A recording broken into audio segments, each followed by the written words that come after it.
InDigital is on a mission to improve the 911 industry. Our goal is to create something better to go above and beyond the current standards. Our passion for creating the most advanced, well-designed solutions led to our position as an industry leader in next-gen core services. For the millions of calls processed over our emergency IP networks, to our Text for 911 solution, Texty, to our disaster recovery and backup solution, Mevo, it's easy to see we love what we do. For more information, check us out at www.indigital.net. Rapid Deploy believes that every public safety agency, regardless of size, should have access to the data they need when it matters most. That's why, since 2016, our mission has been to reduce emergency response times and improve public safety. We are the industry's only integrated emergency response platform. Our web-based cloud platform includes analytics, mapping, dispatch, and mobile apps, purpose-built for 911 in the 21st century. Visit www.rapiddeploy.com to learn how we enable effective, efficient, data-driven emergency response. If Within the Trenches has ever taught you something, open your eyes to what it is like to be a 911 dispatcher, or has inspired you to become one, then help support us and join our Patreon. Get exclusive bonus content, one-of-a-kind swag, discounts on merchandise, ad-free early access to new episodes, and much more.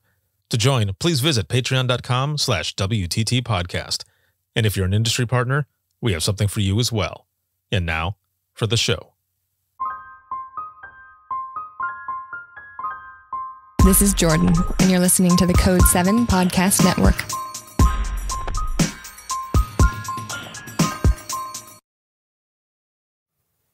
Warning. This episode contains the 3 A's of podcasting: adult content, adult language, and awesomeness. You've been warned.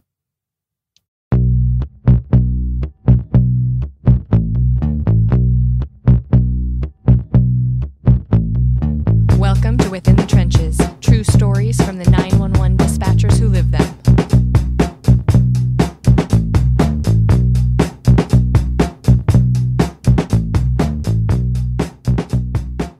Hey, what's going on? This is Ricardo with the Code 7 Podcast Network, and this is going to be episode 346 of Within the Trenches, true stories from the 911 dispatchers who live them. This episode is sponsored by InDigital as well as Rapid Deploy, and there's a lot going on. I know I've said that in these past couple episodes, but there definitely is so much going on. It is September 15th, 2020, and we are rapidly approaching to October. And October 6th through the 9th is going to be the Dare to Be Great Fall Virtual Conference. Make sure to check it out. Make sure to register at withinthetrenches.net/conference. You'll get all of the information there, all of the keynote speakers, the conference speakers, the sponsors, and vendor hall sessions that are going to be going on. There are some amazing sessions that you're going to be getting into, and it's going to be excellent. So make sure to go out there and check it out. A big shout out to the patrons of the podcast. I wouldn't be able to do everything that I do without your support, as well as all of you who watch and listen to every single show that's part of the Code 7 Podcast Network. Thank you so very much. And of course, once again, to the network sponsors. There is, again, there's a lot going on, and I'm very excited to have my guest here. We have been talking for a while now, and actually, I think it was this past February was when we actually met up, and we met up at the Calnina conference before everything went to hell, pandemic-wise. And we were trying to get an episode going, and here we are. And my guest is also a speaker for Dare to Be Great. She was there for Dare to Be Great 1. She's going to be there for part 2, and this is going to be fun. We were already talking beforehand, and I am stoked. I'm excited for this episode. This is going to be good. So my guest today is Luce, and she is a 911 dispatcher out of Southern California, as well as the founder of Dispatch Wellness. Hey. Hi. So excited to be here. Yeah, man, it's been a while. Mm-hmm. And I was hearing you talk, and I'm like, yes, that's my friend. Like, hi. Hi, friend. Oh, man. Yeah, everything went to hell a little bit after you and I were over at that conference. We had a long conversation, and even before that, I knew I was like, "Oh, we got to get around. We got to talk some more, and just find out more about your story as well as what you're doing with Dispatch Wellness." But yeah, we were there, and then things just Literally 2 weeks later, we were on lockdown. right. Yes, literally. This is not an exaggeration. Yeah, Um, it yeah. was it was just interesting how fast it went because I think when I left there from the conference, I had maybe 2.5, 3 days at home, and then I flew out to Georgia for their conference, and when I got there, there was already talk going on about all these different shutdowns that were going on, and I remember at the conference, um, those who were there, not only the attendees, but those who were running it, were wondering if some of the speakers were going to show up. And all the Mm. speakers did show up after all. But I remember when I went back home, I flew into Detroit and there were TSA people all over the place and some big groups of people in suits that I have never seen before in an airport like that, and it was very creepy going down the escalator and seeing them all huddled around, some of them wearing masks already, and I thought, "Oh, man, get ready, it's gonna get crazy." So who were these people in suits, Ricardo? This sounds like a I don't know. sci-fi movie. That's why yeah, that's why I freaked out as well. I took a picture of them, and then after I took a picture, I thought, "Man, someone's gonna come and tackle me because I took that picture." You made me think, and we're both like 90s nerds. You Mhm. made me think of Men in Black right now. Yes, Yes. exactly. Were Yeah. they wearing sunglasses? No, that's the only part that kinda killed it. I should have just said yes. Yeah, you should have. They had pens and they zapped me. Um, Yeah, right. that is all I remember. Uh, Um, it got a little weird, and, with that, a bunch of different things happening where, trainings getting canceled, conferences are getting canceled, all these different events that we're all part of and stuff, and then Dare to Be Great happens, and when I started putting this together, I knew I had to have you on there because of what we'll get into here in a little bit with Dispatch Wellness.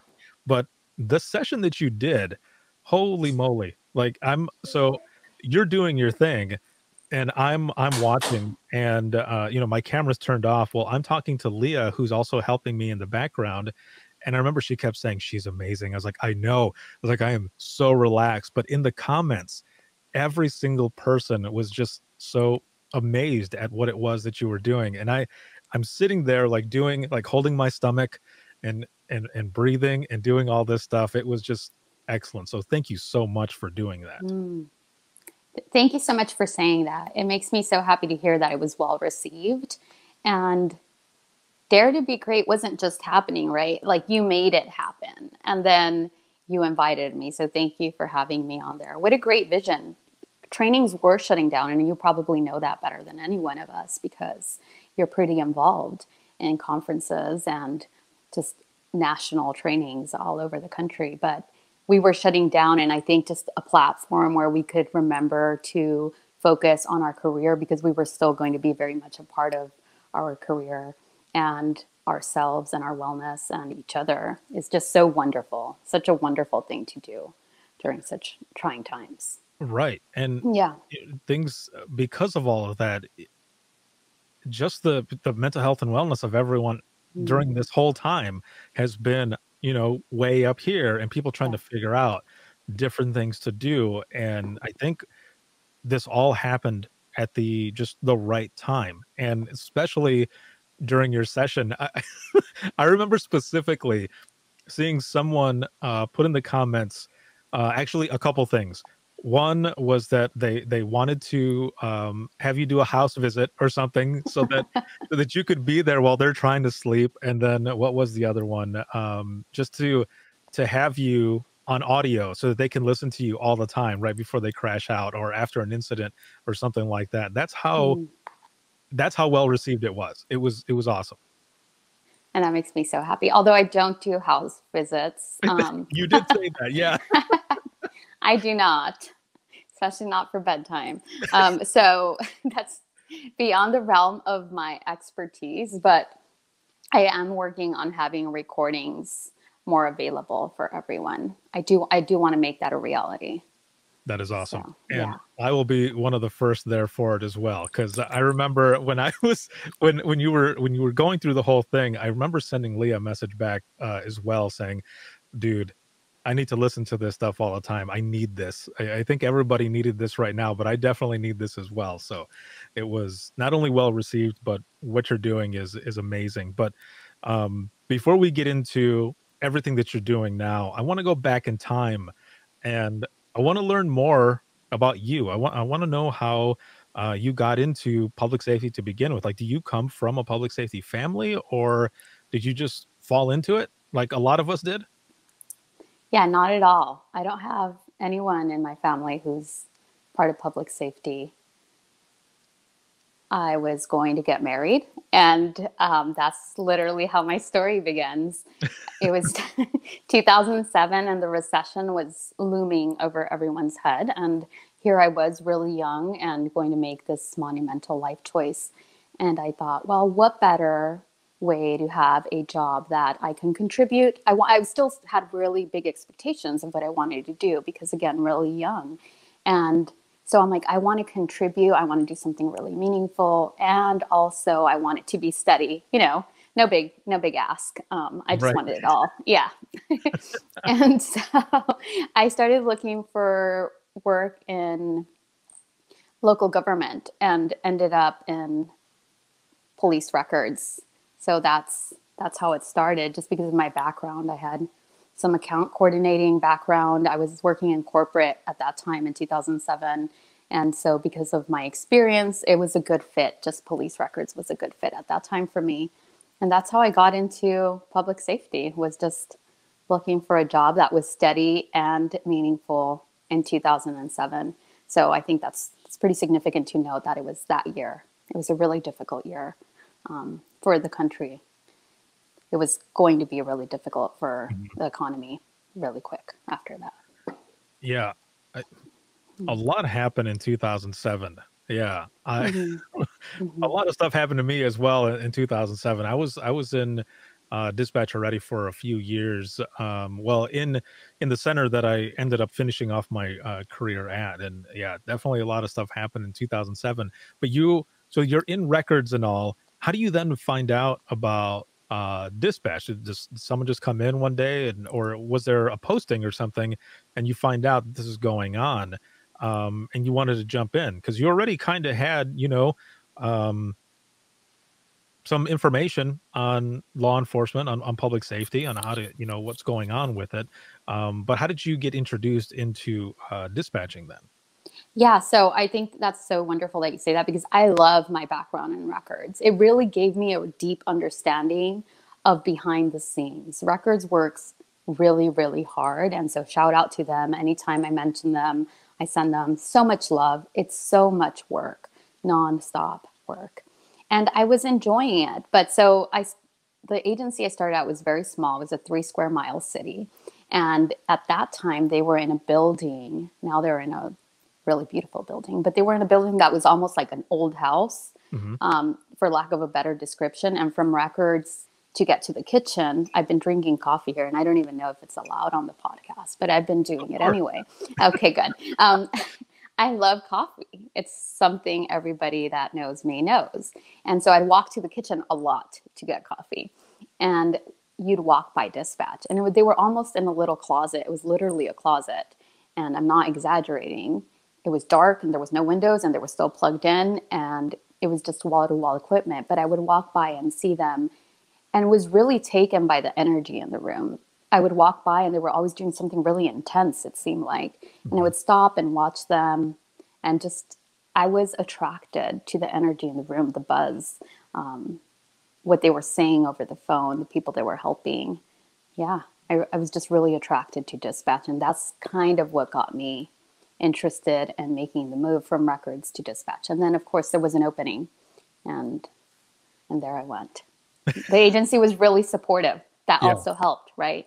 They were really, really supportive. I put myself through the Dispatch Academy, which is 3 weeks, and they allowed me to do like all kinds of shift trades and worked with my schedule so I could put myself through it and then be a good candidate for the position. So Dang. I was lucky. I was really lucky. Yeah, Yeah. that's pretty awesome. So you're going back and forth to get your coffee and stuff, and Hmm. you, like you said, you're attracted by the energy and stuff. Did you ever have a moment where you actually sat there for a little bit to take it in even more so? Yeah, I would. So because it was like a hallway and then there was a window, there were kind Mhm. of windows to the center. So yes, I would watch them and take it in. And also I worked with someone in records. She was the lady that trained me, and she would tell me, "You'd be a really great dispatcher." And I just thought of that right now, by the way. I hadn't thought of that in forever. And so I think she also planted the seed. And it was just when I talked to people on the phone, she would tell me that. She's like, "You have the patience too," because records requires a lot of patience, by the way. And she's like, "You have the patience. I think you'd be really great." And so it was a combination of watching them, watching who they were talking about, and really knowing that I love talking to people. I really do enjoy helping people. It's a true story. So So then, yeah. what was the academy like then? You said it was 3 Um, weeks, right? it's 3 weeks. Mhm. Yeah.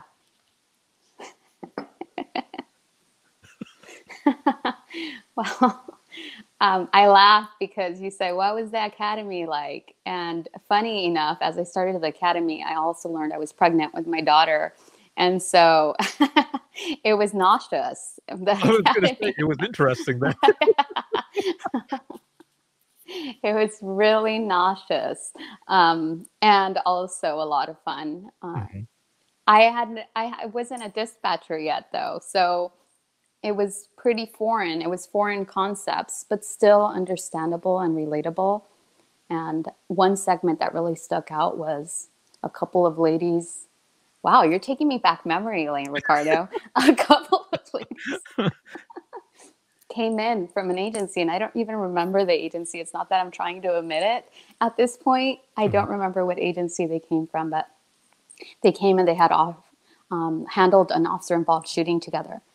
And it had been pretty recent, and you could tell that it had deeply affected them. But they were there together, the dispatchers, and it's giving me the chills just remembering that they were there together, the ladies that had handled the incident and held each other's hand and cried together and just showed vulnerability to all of us, but Mhm. also the strength of being together. And that's what I remember from the academy, that and learning my 10 codes, my nausea, the fortitude of these beautiful women that came in to share their strength and weaknesses with us, and also the 10 code segment, and going to lunch every day with people who wanted to be dispatchers. That's what the academy was. I Oh, just, man. See, hmm that that is pretty good. That is excellent that they had people come in to share those hmm stories with you because I hmm feel like it might be like this in some places still, but I think it's changed a lot where when I had first started out, it was just to kind of get thrown to the wolves and you go in, you don't really know what you're going to get into. It would have been awesome to have the agency or whichever, bring people in to tell us stories here and there to just to say, look, this is what you're going to deal with. But it's okay. It's okay to feel like this. But again, there's really a new guard that's been coming in the last few years where uh back when I started, even in 2001, it was still kind of the old school put a foot in your ass type you know training, but a lot has changed, so it's really cool that they did that with you guys and shared those stories, shared that vulnerability. Yeah, yeah, it is. It's really powerful, and yeah, and I think some people still experience the shock. You called it get thrown to the wolves, but Mhm. it's a real shock Mhm. of what the center life is like, from ordinary possible career paths. Not that they're ordinary, everything we do is extraordinary in some way, but I mean not the 911 center. Right. some people still experience the shock. Just depends, right? Some people go to the academy before they get hired, and some people go to the academy after they've been on the job. So here in California, at least, I don't know. I've never wondered if that's different in other states, actually. How is it for you guys? There are some states that are different, where you have to, go to an academy and get, different credits and everything to be certified. When I started out in Florida, it wasn't like that. Florida's like that now. When I finished off my career in Michigan, I got out right before they started doing the certifications and all the different credit hours and everything that you needed for it. So there are some states that do it, others don't. But I got out basically right before all of that started. I want to have a whole conversation with you about different states. Yeah. I'm like, could we take over this podcast and have that conversation? But we'll do it another time, hopefully.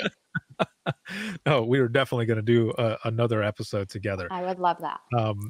So you go through your academy. Mm-hmm. You've got all of this knowledge that you brought in. And then as well. I didn't mean to laugh, and I don't mean to interrupt you, but I go through the academy and then I have to tell my bosses that I'm pregnant. That too, yes. Sorry, you could continue. It just made me laugh. And in case the audience caught it, they're like, why is she laughing at Ricardo? But it's like you say, you go through the academy, and I had a real flashback. Now I have to tell them I'm pregnant. Yeah, well, no, that's good. No, that is funny stuff, because I like how you are flashing back kind of to this. Because when you were laughing at first, I thought, do I have something in my teeth or what's going on? And then you said that, and I thought, oh, she's really flashing back. Yeah. Really am. Yes, really, truly. Mm-hmm.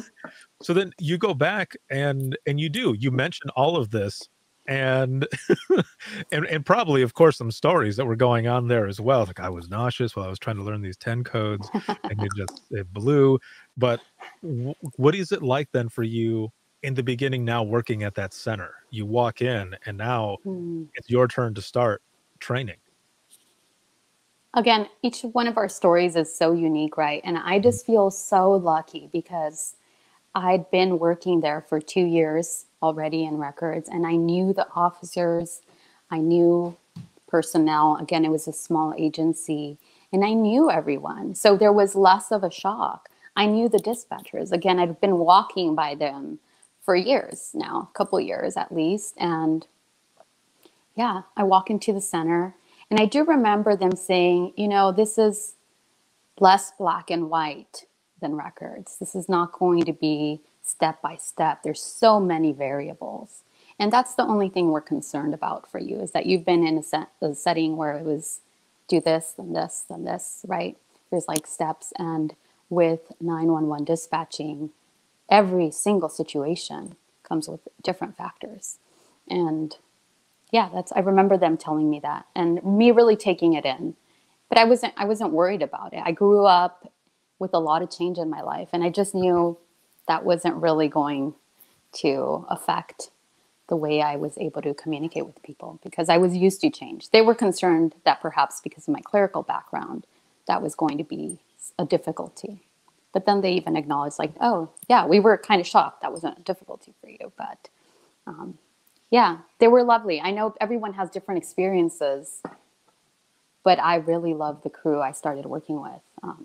I still think of one lady in particular who trained me as a real role model in my career. Just the way and she's the only person, she'll know who I'm talking about, she listens to this, who I've met, who's wanted to be a dispatcher when she was a little girl. And that's what she wanted to be. She has like a note from elementary school where she's like, I want to be a dispatcher. And that's awesome. Yeah, and she's so wonderful. She's so wonderful at what she does. And she also taught me that it was okay to be human on the phone and to communicate with our humanity. And I don't know, that's an invaluable lesson to me, that she led by example, and that she really influenced the way I could proceed with how I communicate with people. So that was my experience. My experience was a really, really positive experience when I first started in dispatch, that transition. That's That is really nice. You know, you had, I think that it was definitely an advantage, you know, having Yeah. worked there and knowing everyone, because Yeah. then when you get into something, it's not unfamiliar to you. So, Yeah. like, for example, with me, you know, I started out in Florida, small police department, one dispatcher on at a time, 8-hour shifts. When I moved back home to Southwest Michigan, I'm in Allegan, a county I worked, or not I worked, that I grew up in. I knew the whole west side. The east side of the county, no idea. But I did eventually learn it, of course. But I go into this environment where now there's a minimum of 3 on, a max of 4 on the weekend, and the call volume is way higher. And they're just coming in and coming in and coming in. And I'm seeing people with, I think we had maybe 3 or 4 screens, but then in Allegan it was like 6. And I'm watching everyone as I come in, and, you know, going around and looking and meeting people, and they're doing so much. They're taking the phone call. They're eating at the same time. They're, you know, with their, they're holding it in over here like a chipmunk or squirrel or whichever. But then they're also on the radio talking to EMS or fire. They're typing all this other stuff in, and I'm thinking, man, this is unfamiliar. Like I have the experience, but in this setting, it's different. So, you know, definitely for you there was an advantage there because things were not unfamiliar, and that's pretty awesome, because then you're more relaxed as you're trying to learn all this other stuff too. Yeah, yes. I could relate to everything you're saying though, because yes, in my first transition from records into dispatch, it was pretty smooth sailing. I knew, again, now I knew the city, right? I'd been there 2 years. I'd been to lunch at these places that people were going to call me about. Mhm. I knew the policies of our department. I knew the way sergeants like doing things. I knew the dynamic of the organization, and it was really nice.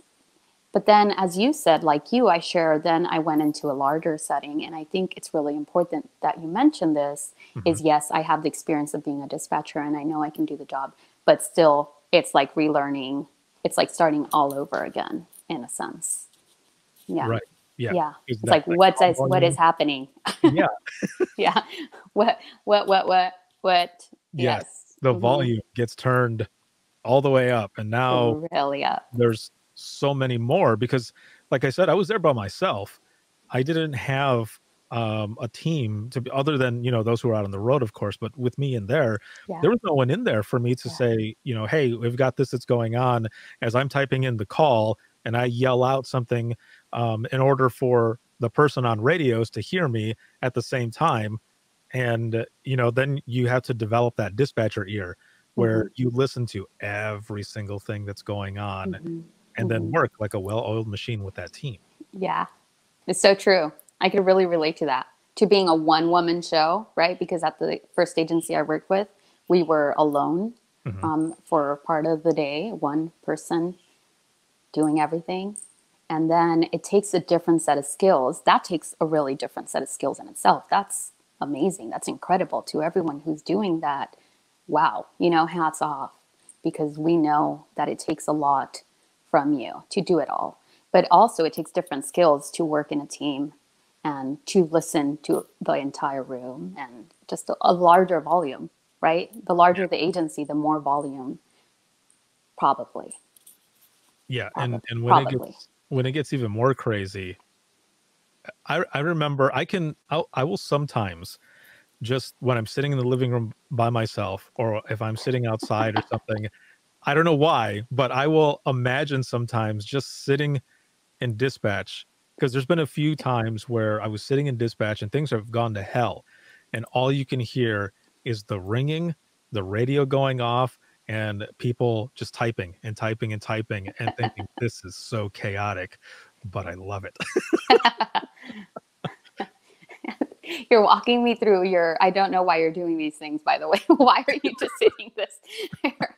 It's like, So is this during coffee? What are you doing? What is happening? a lot of times this is when I'm also doing different social media stuff for the podcast, and I'm seeing, you know, dispatch friends posting different incidents that are going on. So I compare. So- I know it's crazy. Sometimes I'm just sitting there and Yep. imagining. Just sitting there, just kind of thinking about it, of the chaos, because maybe this will explain it a little better. When I've No, talked to I my love it. family I members love it. about it, It doesn't need to they be better. It my doesn't. family members have asked, how did you do that for all that time? And I think maybe that's what it is, that I reflect on it, on my time. Like, how did that happen? Like, how did I get through almost, like 13 and a half years? How Um, do we do it? right. Yeah. Yes. Mhm. It's hard to explain to somebody who's never done it. No, I kid. I love laughing with you. It's really funny. It's really great. And I think that's why we're friends. Of I, course. I consider you my friend. So Of course. I hope Yeah, it's same. mutual. Yeah, same. Good. Good. Um, yeah, it's profound that you sit there and reflect on it. I think that's beautiful. And it's so profound that your family members say, wow, how do you do that? Right. And I think more and more family members are coming to that realization. And I think part of that is that more and more we are open to saying, that was a really hard day at work. Mhm. Wow, that was intense, you know? And I don't know that we used to do that before. I can only speak for myself, and I know I didn't always. Um, Yeah. No, I'm right there with you, because mhm, I've said it many times. I was one of those who, um, I would kind of bury those calls, and mhm, then it finally got all the way up until, you know, I I didn't know what to do. So, I start writing. I was able to get it out that way, and that's how mhm. I was able to get a lot of these stories out. So, um, that's how I've always dealt with a lot of this, because it's therapy for me. It's therapeutic to write them down, to talk about them, to share them.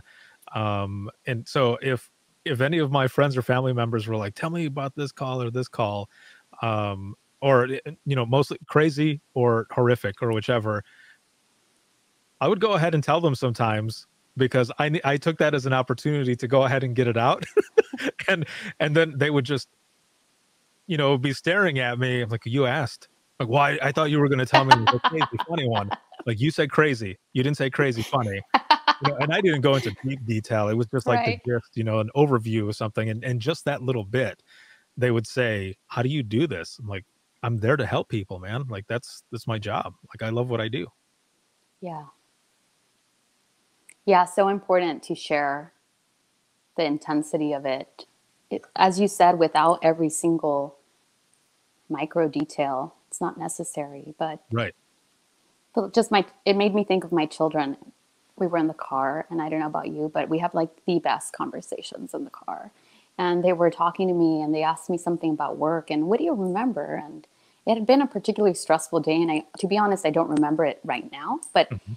they're like, "What are the calls you remember?" And I gave them the reality of the type of calls I had dealt with, and my daughter just sat there. She's like, "Wow, mom, next time just try to remember the funny ones or the happy people." But she understood, right? To some level, she's very young, but she understood that I have a hard job. Mhm. And it's not to make them feel bad about my job. I want them to know it's important. Sometimes important things, most times important things are difficult, and or there will be difficulty that comes with them. And for them to understand that. And also when I say I have a hard, now I notice that if I say, "Oh my God, that day was hard," they're like really considerate with me. Um, Not all the time, but they are still preteens. Um, but yeah, I feel like that just that conversation we had made a difference in the way that they relate to my experience. Mhm. So, Yeah, I think, building on that is definitely important to talk, you know, mhm. especially with your kids and stuff, about certain things that are going on. Of course, not, any of the details or anything, but like you said, to let them know that it's a hard call, or, just some of the things, an example of some of the stuff that you work on, because they will understand more, with Yeah. my now 16-year-old. Um, now that he's older, I've told him about a few things. We were talking about 2007. My mom's mom, my grandmother, my abuela, when she passed away, I was the one who took that phone call, Mm. and he and I had a conversation about that, and he's just kind of staring at me, and I remember that that he just kind of patted me on my back and he goes, you guys are awesome," meaning like, dispatchers, like what we do and Mm. stuff. And he goes, that's just such a hard thing. He goes, I can't even imagine. And I was like, thanks, bud. Yeah. But that recognition, even there, with him and I talking about that, um, that was pretty cool. That is really, I mean, so difficult, right? Your experience of taking that hard call, losing a beloved. So I want to pat you on the back right now, and I wish I could. Thanks. But the wisdom of children, right? Also, like they know, you tell them and they understand the deeper meaning. Dispatchers do such a hard job. They're able to recognize that. Right. And I really love that about children, that they're so wise. Yeah, it's funny that Mm-hmm. you don't think that they're listening, and then later on they'll say something and like, "Oh, you were paying attention?" Like, "Well, yeah." I'm like, "Oh, okay." Best split ear ever, children, by the way. Mhm. They're always listening. Oh, of course. They Oh, are yeah. always listening. Hmm. Yes. I've had Yes. some moments where I thought they weren't listening because I didn't want them to listen, and then a word gets repeated. I'm like, "All right, I need to tone it down." Yeah. The, well, they are always listening unless you're telling them to do their chores or Of course. There you right. go. Yeah. Yeah. Now, so you're working there at the center, and even when you move up into the bigger center and all, do you remember your first call from either one or any earlier calls that you had taken? Like for myself, some earlier ones were, suicide calls, domestics. Some of them, are ones that will stick with me. But that very first one that I took in Allegan, that was an emergency call while I was in training, was a domestic. And I remember I could not get the information in, like with this old system that we had, you had to have the right township code and or city code and incident type, or it would not go. You could not get to the narrative part. And I remember looking at my trainer and I said, I think you need to take this call because it's taking me too long to get this in. And she goes, no, you're gonna do this. You can do this. You've got this. And she was right. I ended up getting it and I got through the call, got help there, and everything ended up being fine. But I will never forget that moment where I was like, I don't think I can do this. And she's, no, you got this. You can do this. Yeah. I started, and thanks for translating township for me, by the way. Although I did know it was city, but I appreciated it. Thanks. I'm from the West Coast, so I love that. Yeah, I started my first day in dispatch was 11 to 9. I'm not going to forget that. Hmm. And I plugged in because I was training. So I don't know about many agencies, but still plugged in with the two prongs into Oh, the yeah. console. Yes. And the first call was bananas. It was just, and I wasn't taking it. I was just listening to my trainer, but it was so crazy. I will say that the guy thought he was Hannibal Lecter, and yeah, just intense, intense, intense. And I, of course, will never forget my first call. Just listening to the magnitude of what was to come. What was to come. Yeah, it was just a crazy busy call, and that was my first. Literally, I just plugged in. That was the call she answered. The moment I had put my little two prongs in, and that was just like, welcome aboard. This is what Jeez. it is. Yes. Yeah. Yeah. Your story and mine is a little similar where the first call that I listened to in Allegan, it was a midnight shift. My first shift was a midnight shift, and I go in, excuse me, and I'm sitting with my trainer. We're sitting at the main phone position, and we had the same thing. Those two prongs you plug in, and we had the little adapter to mute my microphone, Yeah. and then keep theirs going. Yeah. And the call comes in, and it's a guy who's freaking out, and get the location, all the information, and everything, and asks him what's going on, and he says, "Well, I thought there was an animal that was on the side of the road, that was crawling. He goes, but it's not. It's a guy. And I remember sitting there, and I think I covered my mouth because I gasped, and I went, and I'm sitting there, and she goes, asking him how he's doing, or what's going on, trying to get further information. We already had an officer going out there for kind of an unknown situation. We had medical going out there too. Well, the guy had tried to commit suicide, Mm. and he slipped with the shotgun, and his chin was just kind of hanging there. Yeah. And I remember sitting there, and my trainer is looking at me as he's saying all of this, and I remember my eyes just being like popped open because I had taken some calls in Florida. My first one there, was a suicide call, um, Mm. but this one, like you, I was not expecting as soon as I come in to have something that intense happen. And when we got done with the call, she goes, "Are you all right?" And I said, "Yeah." And she goes, "Do you need to take a break a minute?" I was like, "No, no, no.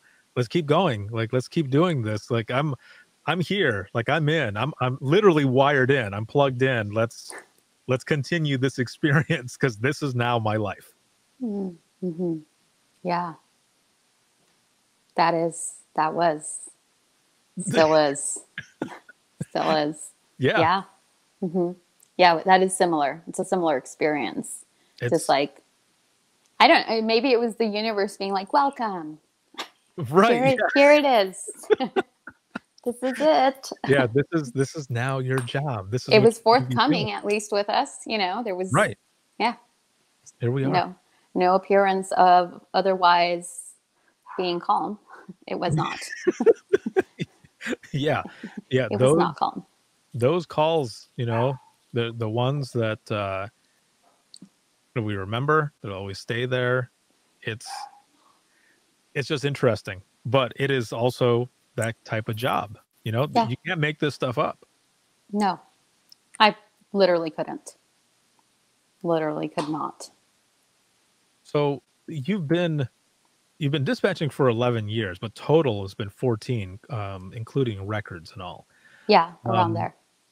so when was it that you decided, or that you took interest rather, into yoga? Because you're dispatching still, but you're also the founder of Dispatch Wellness. I am. So at Yes. what point did you start getting into all of this? Hmm. At what point? So I've always been really interested in wellness, Hmm. and it was something that I've always been interested in.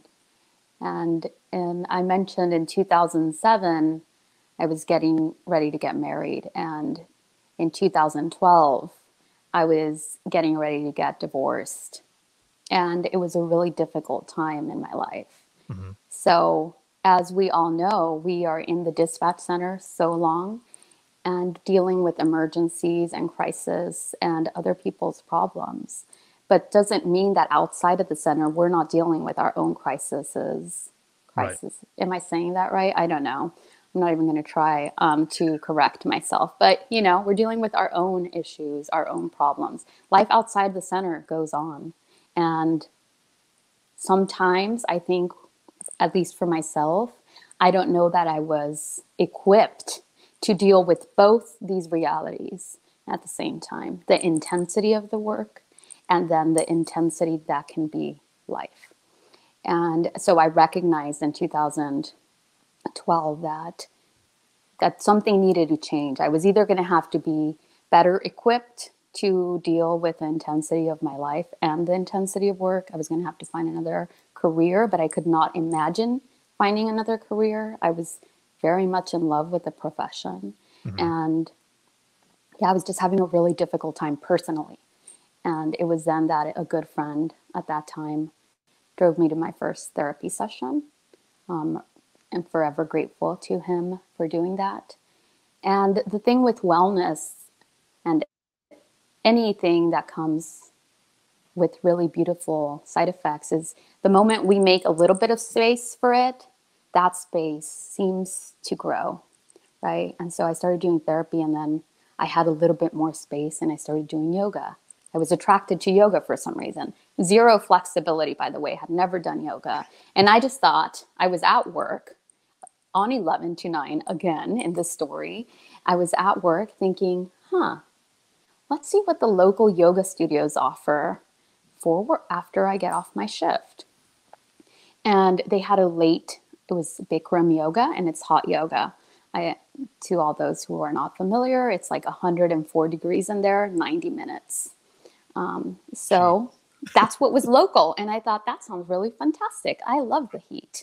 And it's not the same kind of heat, okay? And but I kept going back. It helped me release. I was really angry at that time with things that were going on in my life. And I was just so angry at the heat. It kind of gave me a outlet to release. And then the breathing and the stretching and the movement, I found real power in that. And so I just kept coming back to yoga. And it started with Bikram, and then I was doing yoga and therapy. And my hunger for investigating that and learning more and more just grew. It just grew. And I felt the benefits of being able to cope with life and with the intensity of work, or the intensity of life and work. Sometimes it fluctuates, or sometimes they're both really intense. And yeah, that's how I got into wellness. I wasn't doing it to start Dispatch Wellness. I wish I could say I was, but I wasn't. And that journey led me to then go to yoga teacher training with Yoga Works, who have now closed due to this pandemic their brick and mortar locations, which is really sad, but they're a huge institution in the yoga world. And I did my 200-hour teacher training and my 300-hour teacher training. And then I did lots of trainings and mindfulness, and then nutrition coach training. Just the hunger hasn't stopped. I'm doing training now on mindfulness, self-compassion, and just a real hunger because I need it. Right. Because my life requires it, because I want to show up fully for myself and for my children and for my profession also. And yeah. And all of that definitely helps in the dispatch center as well. I mean, you can bring all that you've learned into that setting to assist you after a call, or because how many hours do you guys work? So I work, it varies. It really depends who you ask how many hours they work, but it varies. There's always overtime, always a lot of overtime. The shift. Are you 12 hours? Oh, sorry. That's what you were asking. Gotcha. I was thinking, because I always ask people, how many hours do you work a week? I'm very interested in that when I'm coaching them. So how many hours do you work a week? It's a really important question, but you're asking our shifts. Gotcha. Yeah. We work 10s. We work 4 10s. 10s. Okay. Yeah. So then with those 10s, you're sitting all the time, and you don't always get a chance to get up and stretch. If you're on call after call after call, I would stand up, or I would move, our desks up and down or whichever. Or anytime I got a chance, even if I didn't have to go use the bathroom, I'd say, I got to go use the bathroom just so that I could walk down the hall and come back to get that exercise, because I could feel my body stiffening up. And sometimes the pain, I remember, would go to my neck and then into my temple, and I would get dizzy.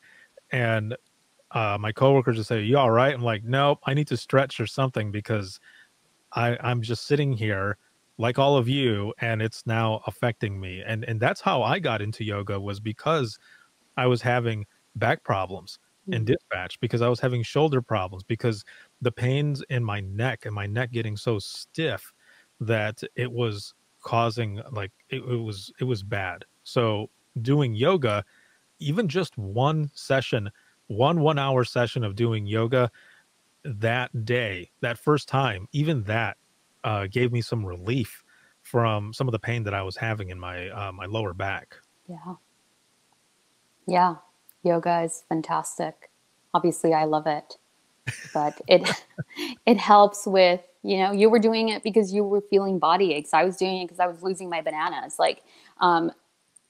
It helps with all of it, because the breathing, the stretching, the space, the quiet, being in a, that's all you're doing is the yoga. Right. And how many times as dispatchers do we do just one thing at a time? I don't know. Each one of your audience members will answer that for themselves. I know. I was going to Yes. say, I mean, even when you're sitting there trying to eat your meal, you're probably on a phone call. So there's so many other things that are going on. Yeah. And sometimes we come home and I notice it now that I become more aware of it. And I'm eating my meal like I'm going to take a call next, or what am I doing? I'm at home. But it stays ingrained. We're doing it for a long period of time. So to be gentle with ourselves is really important. Like when I notice it, I'm like, oh, hey there. Hi. We're not taking any more calls today. Yeah. We could chew our food now. Yeah. Yeah. You don't have to hoover it. You don't have to vacuum it in as fast as possible. Right. Now, you're part of Dare to Be Great too. And you're doing a session called Dare to Get Rest. Mm-hmm. And I was thinking about this as I was getting ready to bring you on, because I had an episode over the weekend and it started this past Friday. And I'm sitting here and I'm looking at my screen as I'm trying to put a bunch of stuff together for everything that I've been doing. And I started to get dizzy.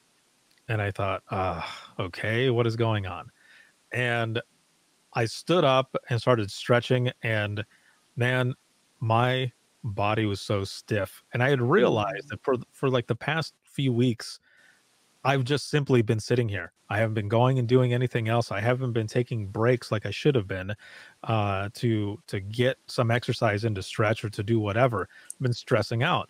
So over the weekend, it was my body's turn to tell me, hey, you need to settle down and get your shit together, because I'm going to tell you that it's time to rest. And pretty much the whole weekend, I was kind of sleeping on and off. I needed to get rest. And since Sunday, I started full on back on the yoga train and riding my bike and exercising, staying stretched out. And I feel a hell of a lot better. But I thought about your session that was coming, and I thought, man, my body really told me that I needed to get rest, and it put me out. And it gently told you, right? Mm-hmm. It gently told you by becoming tired that you needed rest. But sometimes if we ignore it long enough, the reminders won't be as gentle as nearly, just needing to get a weekend's rest. Although that's wonderful. I'm glad you took that time. And I was smiling at you as you were saying your experience about the weekend, because before we got on the call, you were talking about how one of your daughters once had a puppy. Yeah. And I was thinking about how earlier my puppy was barking. And I was thinking, oh my God, that's going to go into the audio. But I'm dog sitting my dad's puppy. And I've noticed that because I have the dog here, I have to go out and move 3 times, 4 times a day. And so I just want to make a case for your daughter. I think the puppy would help you move around more. And I think you need to get it for her, because you will move around more. And you're right. We don't move around, and then that energy gets stagnant, and then our body gets stiff, and then we have aches and pains. And sometimes there could be more deterioration. And on top of it all, we work in a culture where we don't get very much sleep. Somehow we've trained our bodies to get 5 or 6 hours. And I'm not saying, please, I'm saying this with all the love and all the kindness and all the understanding, because I do this work too. And I have a family too. And I understand how sometimes putting off our sleep could seem like a really great idea, but it's not, right? What if more and more research shows that improper sleep leads to all kinds of serious consequences? And what if I just simply told you that there's one thing you can do that's free that will help your mental health, your emotional health, your weight, your ability to function, your focus, for free? One thing, and that's sleep and rest. It's free. You don't even Right. need, you don't need me. You don't need Dispatch Wellness. You don't need anyone outside. It's literally free. And like everything that we want to change, we could do it in small increments. We could incorporate better practices and smaller, gentler steps than we're used to, because we're used to like really big steps, at least I was, to start making our sleep more of a priority and see how we feel with it. I would bet money that you'd be going to feel better. Oh, for sure. Mhm. Yeah, because sleeping on and off throughout the day on Sunday really showed me, even though I felt groggy afterwards, when it was Yeah, time to crash out, I crashed out again and crashed out hard. And then Monday yeah. morning, um, yesterday morning, it's Tuesday now. Felt like it was Wednesday. Yesterday, um, I definitely felt way, way better. And it was just, man, it was horrible. And I thought, I think it's time to really get in on the self care, which is what I've been telling myself. And Mm, my body told me for me. yeah, yeah. All experience, right? Like your body, it's like you're a researcher. I always say this to people. It's like we're researchers of ourselves, what works, what doesn't. And your body's just saying, hey, listen, when we sit all weekend and we don't get sleep, I feel this way. And then you do your other research and you're like, well, when I take care of myself and I get sleep and I take a weekend off to rest, I feel this other way. And actually, my sleep improves the more I tend to it. Mhm. So I don't know. It's just data. I love data. Right. Yeah. Yes. It's data. It's also the way it's also common sense that if you if you get rest as well, that'll happen. And I love how you put it as well. If I could tell you that you could get this, and this for something that's free, Free. uh, yeah, just putting that to somebody, you saying that, Free. me hearing it, I'm like, that's amazing. Yeah, That's so please. great. I'd buy it and it's free, so I don't have to. Right. Yeah. But Can you bottle it? Can you give that to someone? No, no. you just do it. Yeah, you just have to like start incrementally making more and more time to sleep. Right. And I'll say it from someone that was sleeping very little. Even I was already teaching yoga. But I don't know, it got more and more convenient to sleep less and less until it didn't. Mhm. Until there was a huge shout from my body and my emotional health and my mental health saying, hey, listen, we need to do something different. And that's something different when I looked at my life was sleeping. And yeah, That's I want to crazy. share that with everyone. I want everyone to get more sleep. This Right. is all I talk about at work, by the way. People are really probably annoyed at me. No, but this is good though. It's stuff that, it ends up planting that seed. Mm, And it stays I with hope them. so. I It's hope it's so. almost like a commercial, I guess. You see certain commercials that have little things that are unique that you a month or two later, it's not on TV anymore, but you remember it because of that one thing. And you talking about this stuff all the time, no matter what, reception you're getting from people, you're planting a seed in them. Every person that you spoke to at the first Dare to Be Great conference, you were planting that seed. And Mm, people remember that days, months, whatever later on, like, oh yeah, I remember Luce was telling me that she was right. I needed sleep or I needed to do this or that. And that's a good thing. That is definitely a yeah. good thing. And it's a real dare, right? Like you dared to take a weekend off and get rest. It's a real, real dare. Dare to do this and just research. See how you feel. Right. See if it makes a difference in your life. Yeah. Now, as we're going into the wrap up of Yeah. this episode, this has been a lot of fun. Um, Yes. what's new that's going on with Dispatch Wellness, and how can they find out more about what it is that you're doing? Thank you for asking. I love it. What's new? Well, we just started, because there's a cohort of us, small group nutrition and mindfulness coaching. Enrollment is closed, but there is an interest list. If anyone listening is interested, they just go to the link on my Instagram. I'm getting ahead of myself because I get so excited. But so we just started small group nutrition and mindfulness coaching. I Mhm. can't even talk right. This is how excited I am about this. This is Let me good. settle down.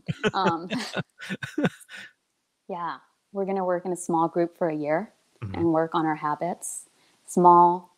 level one foundational habits that will make an impact in our lives, like resting, like nutrition, like paying attention to what we're eating and how it's making us feel, and the movement we're getting, how that's making us feel. So just habits that will stick. And the reason it's 1 year, it's designed that way because habits take a while to stick. You know that. You just said, like, I go on and off from doing yoga. That's because you're building a new habit. And that's part of the process, right? And if we identify that, oh, I'm just in the process. As Brene Brown, who I love, says, you're rumbling with it. You're in the thick of it. You're doing it. And so we're a group that is there to support each other. And we're all dispatchers. So we all know each other's experience. And we know the challenges and we know the joys. And so we're able to share that together.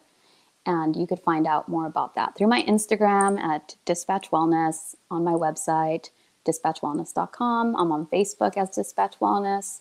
Those are pretty much my primary sources of communication with people. And there's an interest list because this session is closed. There's an interest list for January 2021 if anyone's interested in participating in the next cohort of small group nutrition and mindfulness coaching.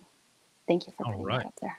Yeah, excellent. I appreciate it. Now, as just a little preview into the session that you're going to be doing, what are you going to be bringing to the audience with Dare to Get Ready? Oh my God, this has been occupying so much of my time and my thoughts. Like, I love thinking about it. What am I going to be doing at this session? What am I going to share with these lovely people who show up?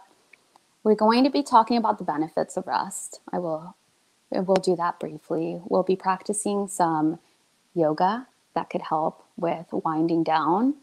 So I'm really excited about that. And as a preview, all you need, I want to make it very accessible because I know a lot of people will be joining from work. So it will more than likely be sitting and standing postures. We'll be doing meditation to help relax. And we'll be doing a journaling exercise to wind down. It's all geared towards winding down, letting go of the day, and being able to get some good rest. So perfect. You will not fall asleep if you don't want to, though. I do want to disclaim that. Someone's like, am I going to fall asleep at work? I mean, if they let you, do it. But if they don't, you don't have to fall asleep. No. Yeah. There's no sleeping involved. Yeah. Well, this has been excellent to have you on, and I am crazy excited for your session that you're going to be doing.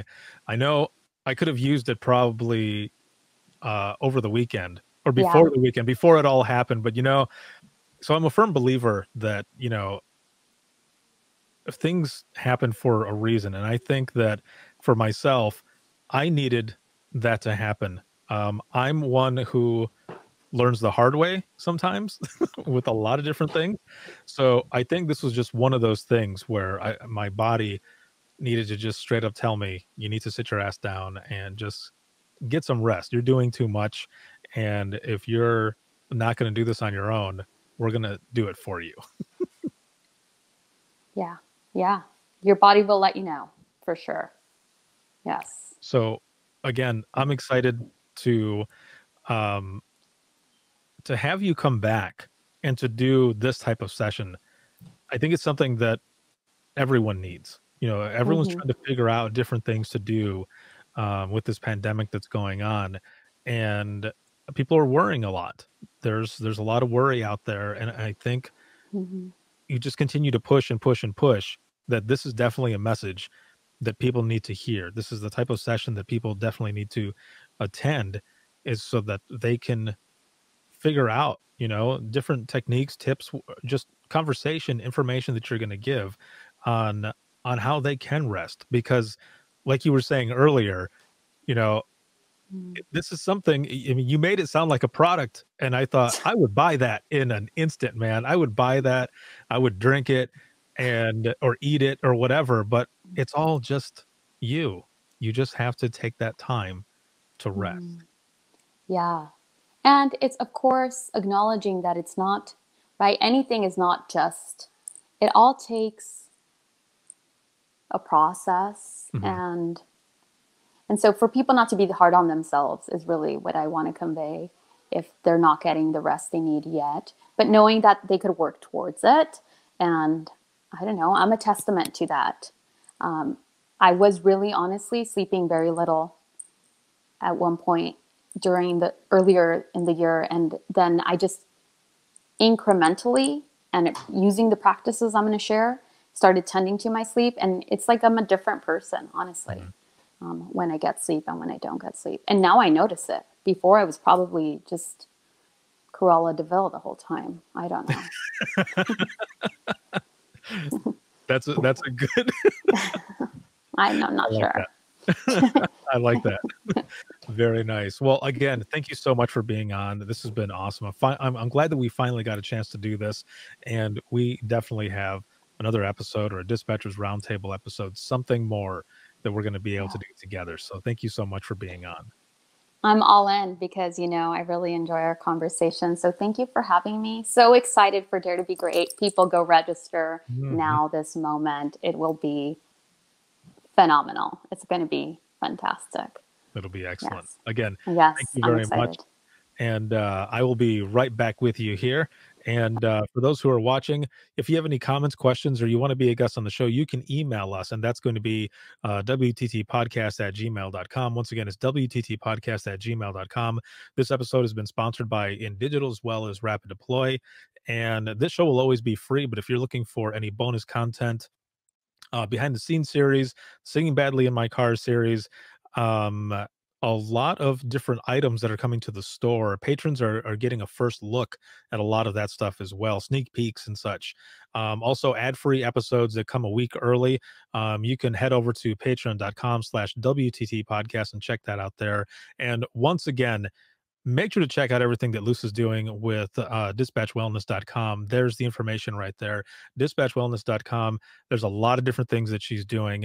And like she said, register for Dare to Be Great 2. That is going to be withinthetrenches.net/conference. And it's going to be excellent. So again, check out everything that she's doing. She's going to be a speaker there, and her session is Dare to Get Rest. And this can be viewed, this video here can be viewed on Facebook as well as YouTube. The audio portion of this can be heard 24/7 on Apple Podcasts, iHeartRadio, Spotify, your favorite podcasting app, and withinthetrenches.net. Have a good one, everyone.